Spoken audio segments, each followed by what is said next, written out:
Eighth Ben ഹദ്ദവിൽ സൂര്യൻ അസ്തമിക്കുന്നത് കാണാനായി ലോകമെമ്പാടുമുള്ള സഞ്ചാരികൾ എത്തിച്ചേരുന്നുണ്ട്. ഹോളിവുഡ് സിനിമകൾ പ്രശസ്തമാക്കിയ ഈ കോട്ടനഗരിയിൽ പക്ഷേ സന്ധ്യ മയങ്ങിയാൽ ആളും അനക്കവും ഉണ്ടാവാറില്ല.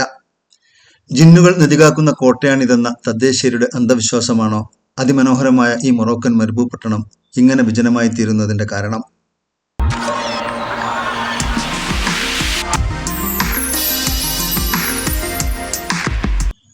മൊറോക്കോയിലെ മാന്ത്രിക നഗരമാണ് എയ്ത്ത് ബെൻ ഹദ്ദു. സഹാറ മരുഭൂമിയുടെ ഭാഗമായി വരുന്ന വർസസാത്ത് പ്രവിശ്യയിലാണ് മൊറോക്കോയിലെ ഏറ്റവും മനോഹരമായ സൂര്യാസ്തമയങ്ങളിലൊന്ന് കാണാനായി സഞ്ചാരികൾ വന്നെത്തുന്ന ഈ കൊച്ചുപട്ടണം. സൂര്യാസ്തമയം കാണാനായി ആളുകൾ എത്തിപ്പെടുന്ന വേറെയും സ്ഥലങ്ങൾ വർസസാത്തിന് ചുറ്റുമായി ഉണ്ടെങ്കിലും എയ്ത്ത് ബെൻ ഹദ്ദുവാണ് കൂട്ടത്തിൽ ഏറ്റവും മനോഹരം. വർസസാത്തിൽ നിന്നും 30 കിലോമീറ്റർ അകലെയാണ് ഒരു കാലത്ത് സഹാറ മരുഭൂമിയിലൂടെയുള്ള അറിയപ്പെടുന്ന വാണിജ്യപാതകളിലൊന്നായിരുന്ന ഈ പ്രദേശം. സത്യത്തിൽ കോട്ടയേക്കാളേറെ ഇതൊരു ഗ്രാമം മാത്രമാണ്. ബെൻഹദ്ദു ഗോത്രത്തിന്റെ വാസസ്ഥലം എന്ന് ഈ പേരിന് അർത്ഥവുമുള്ളൂ. സഹാറൻ മേഖലയിലെ ഗ്രാമങ്ങളിലൂടെ സഞ്ചരിക്കുമ്പോൾ ഇതുപോലെയുള്ള വീടുകളും താഴ്വരകളുമാണ് ഏതാണ്ട് എല്ലാ വഴികളിലും കാണാനാവുക. മറ്റെന്തിനേക്കാളുമേറെ നിഗൂഢത തന്നെയാണ് ഈ പ്രദേശത്തിന്റെ സൗന്ദര്യം. വൈക്കം മുഹമ്മദ് ബഷീർ കഥ എഴുതി സിനിമയായി മാറിയ ഭാർഗവി നിലയത്തെ പോലെയാണ് വഴിയിലെ ചില കുന്നുകളിൽ ഒറ്റപ്പെട്ടു നിൽക്കുന്ന കെട്ടിടങ്ങൾ. ഇതൊക്കെയും വീടുകളാണെങ്കിൽ അതിനകത്ത് ജീവിക്കുന്ന മനുഷ്യർ എത്രയോ ദൂരമാണ് ദൈനംദിന കാര്യങ്ങൾക്കായി നിത്യേന എന്നോണം കുന്നിറങ്ങി താഴേക്ക് വരുന്നുണ്ടാവുക. വർജസാത്തിന് ചുറ്റിനുമായി അഗ്ദസ്, ഫിൻഡ്, തിഫുൽത്തൂത്ത് തുടങ്ങി കസബകൾ എന്നറിയപ്പെടുന്ന ചെറിയ ടൗൺഷിപ്പുകളുണ്ട്. അവയിൽ ചിലത് നീരുറവകൾക്കും മരുപ്പച്ചകൾക്കും പേരുകേട്ടവയാണ്. പിഞ്ഞാണപാത്രങ്ങൾക്ക് പ്രസിദ്ധമായ മേഖല കൂടിയാണിത്. വഴിയിലുടനീളം വർണ്ണശബളമായ പ്ലേറ്റുകളും ഫ്ലവർ വേസുകളും മറ്റും വിൽപ്പനക്ക് വെച്ചത് കാണാനാവും. കൂട്ടത്തിലെ സവിശേഷമായ ഡിസൈനാണ് മൊറോക്കോയിൽ കുടിവെള്ളം സംഭരിക്കാൻ ഉപയോഗിക്കുന്ന ഗാഗുലത്തെ. അംഫോറ എന്നും ഇതറിയപ്പെടുന്നുണ്ട്. മൊറോക്കോയുടെ സവിശേഷ ഭക്ഷണമായ താജീൻ വേവിച്ചെടുക്കുന്ന പാത്രവും ഇത്തരം മാർക്കറ്റുകളിൽ എല്ലായിടത്തെയും കാഴ്ചയാണ്. ഗ്രാമീണ ജീവിതത്തിന്റെ മനോഹരമായ ഇത്തരം നിരവധി ദൃശ്യങ്ങൾ പിന്നിട്ടാണ് എയ്ത്ത് ബെൻ ഹദ്ദുവിലേക്ക് എത്തിച്ചേരുന്നത്. നഗരത്തിലേക്ക് പ്രവേശിക്കുന്നതിന് ഒരല്പം മുമ്പെയുള്ള പോയിന്റിൽ ഇറങ്ങിയാൽ ദൂരെ നിന്ന് കോട്ടനഗരിയെ നോക്കിക്കാണാം. ഫോട്ടോ എടുക്കാൻ ഏറ്റവും നല്ല പോയിന്റ് കൂടിയാണിത്. കാണുമ്പോൾ നല്ല നെടുപ്പം തോന്നിക്കുന്നുണ്ടെങ്കിലും പൊതുവെ കണ്ടുവരാറുള്ള കോട്ടകളുടെ രീതിയിലുള്ള ഒന്നല്ല എയ്ത്ത് ബെൻ ഹദ്ദു. ഏതെങ്കിലും ഒരു രാജാവോ നാടുവാഴിയോ പണി കഴിപ്പിച്ചതല്ല ഈ കോട്ടനഗരം. 11-ാം നൂറ്റാണ്ട് മുതൽ പല കാലങ്ങളിലായി അവിടുത്തെ താമസക്കാർ ഒരു മലയോട് ചേർന്ന് കെട്ടിയുണ്ടാക്കിയ ഗ്രാമമാണ് ഒറ്റനോട്ടത്തിൽ കോട്ടയെ അനുസ്മരിപ്പിക്കുന്നത്.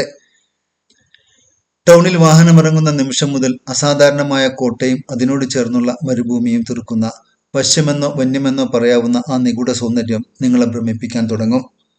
ഏറെ പേരുകേട്ട നിരവധി സിനിമകളിൽ പ്രത്യക്ഷപ്പെട്ട ഈ കോട്ടനഗരത്തെ മാനവികതയുടെ പൈതൃക സമ്പത്തായി യുനെസ്കോ അംഗീകരിച്ചിട്ടുണ്ട്.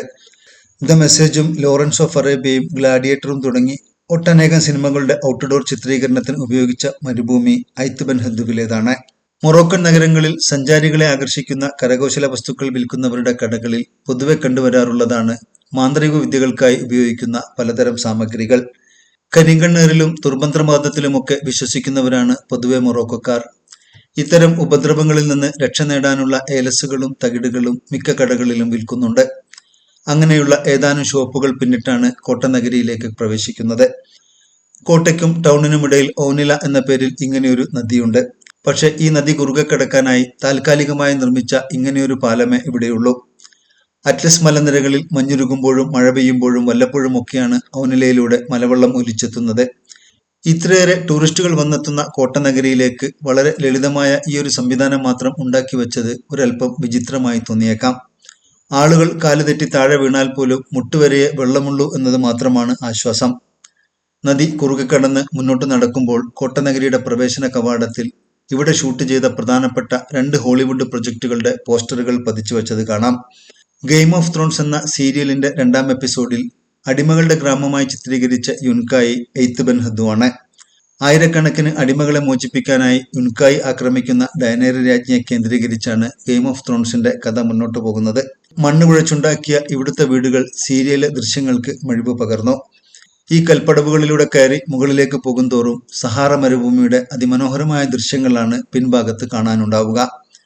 പണ്ടുകാലത്ത് കച്ചവട സംഘങ്ങളുടെ കാരവാനുകൾ തമ്പടിച്ച എയ്ത്ത് ബെൻ ഹദ്ദുവിന്റെ കോട്ടനഗരി 20-ാം നൂറ്റാണ്ടിലാണ് പതുക്കെ ഉപേക്ഷിക്കപ്പെട്ടു തുടങ്ങുന്നത്.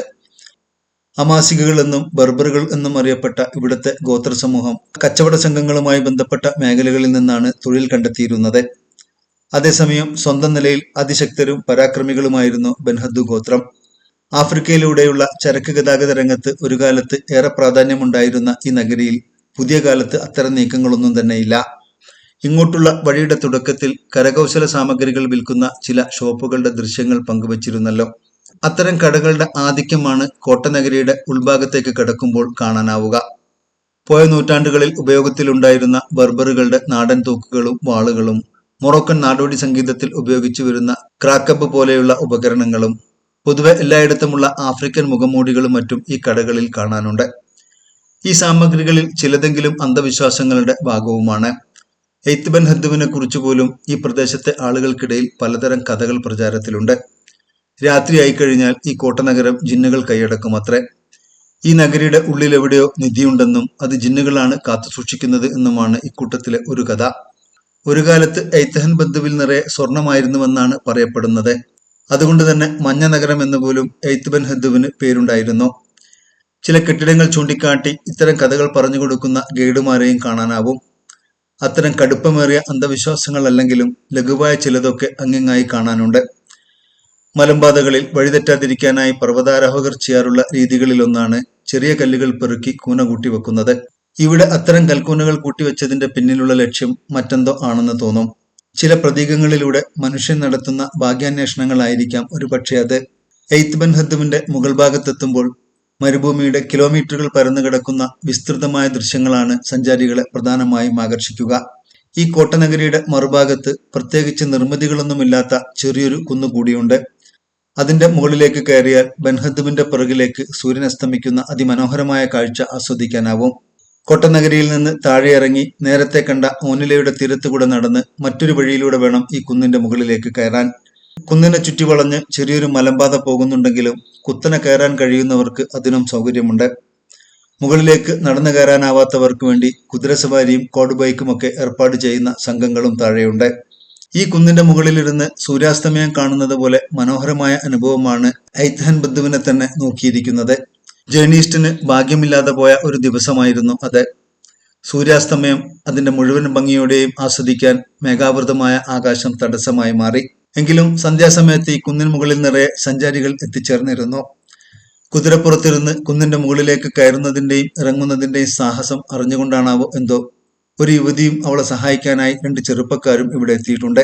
കുതിരസവാരി അതിമനോഹരമായ അനുഭവമാണെങ്കിൽ കൂടിയും കുത്തനെയുള്ള ഈ കുന്നിന് മുകളിൽ നിന്ന് ഇറങ്ങിപ്പോകുന്നത് അത്ര സുഖകരമാവുമെന്ന് എന്തോ ജേർണിസ്റ്റിന് തോന്നിയില്ല. എന്തായാലും മടക്കയാത്രയിൽ ശ്രദ്ധിച്ച ഒരു കാര്യമുണ്ട്. വളരെ പെട്ടെന്ന് തന്നെ കുന്നിന്റെ മുകളിലെ കടകൾ അടച്ചുപൂട്ടി ഉടമസ്ഥർ സ്ഥലം വിടാൻ തുടങ്ങിയിരുന്നു. രാത്രിയിൽ ഒരുപക്ഷെ കുറെ കൂടി മനോഹരമായ അനുഭവമായനെ ഐത്ത് ബൻ ഹദ്ദുവിന്റെ മുകളിലിരുന്ന് മരുഭൂമിയെയും നക്ഷത്രങ്ങളെയും നോക്കിക്കാണുന്നത്. മനുഷ്യരുടെ സമയം അത്ര എളുപ്പം അവസാനിപ്പിക്കരുതായിരുന്നുവെന്ന് ഇറങ്ങി വരുമ്പോൾ തോന്നായികയല്ല. സഞ്ചാരികൾക്ക് കുറെ കൂടി ഉപയോഗപ്പെടുന്ന രീതിയിൽ അവിടുത്തെ രാത്രി സമ്പ്രദായങ്ങൾ കൂടി മാറിയിരുന്നെങ്കിലെന്ന് ആരായാലും കൊതിച്ചു പോകുന്ന അത്രയും സുന്ദരമായിരുന്നു ആ കോട്ടനഗരി.